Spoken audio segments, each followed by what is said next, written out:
This is your LMAX exchange technical update for Wednesday, February 8th, 2017. Euro dollar. So the euro is starting to see a bit of a pullback in 2017 following a very impressive run out from 14-year lows at 103.41.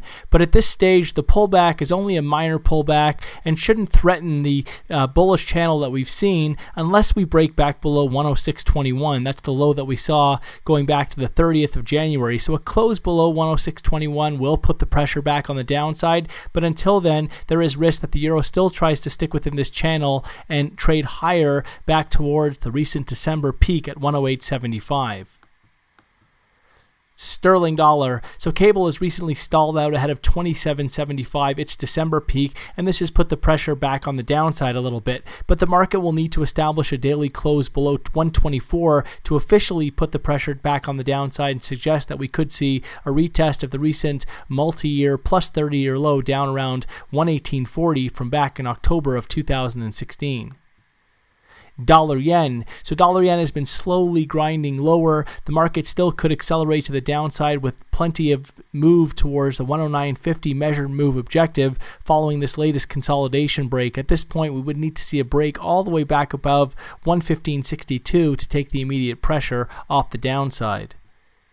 Euro Swiss continues to be pressured to the downside, and the market is on the verge of retesting the 2016 base at 106.24. Only back above 107.60 would compromise this outlook.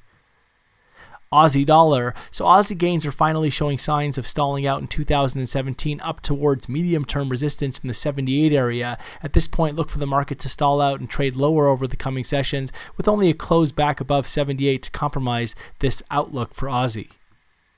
Dollar CAD. So dollar CAD setbacks have now been very well supported around the 130 area. The market hasn't been able to establish a close below the psychological barrier, and we could be in the process of seeing some form of a base here in favor of the next major upside extension back towards the multi-day highs at 136. Initial resistance comes in the form of that 133.88 high that we saw going back to the 20th of January.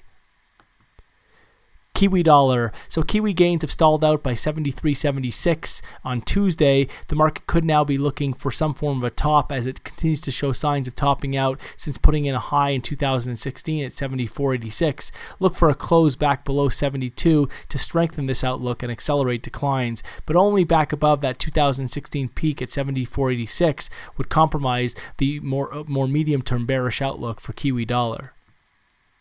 SPX 500. The S&P 500 continues to trade just off recent record highs, and there is risk for fresh upside beyond 2300 and towards the 2320 to 2340 area further up. At this point, we would need to see a breakback below that December 30th low at 2232 to take the immediate pressure off the top side and suggest the potential for a bearish shift.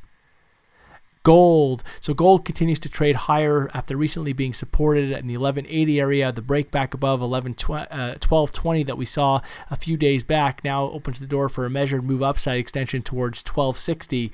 Only back below 1180 would compromise the bullish outlook for gold.